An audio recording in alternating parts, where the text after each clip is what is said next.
OneKey Wallet Custom Network Setup. How to add EVM Chain to OneKey Wallet.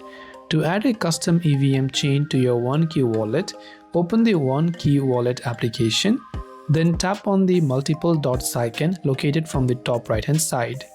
From here, go to this network settings as you can see right here and tap on it.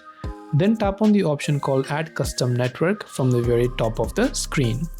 Here, you want to simply fill out the required parameters like the network name or RPC URL, chain ID and currency symbol, then save the network to view and manage your assets under all networks. This way you will be able to add EVM chain to OneKey Wallet. I hope the video helped you out. If you have any questions, do feel free to also leave them down in the comment section below. As always, thank you very much for watching till the end of this tutorial and see you soon in our next video.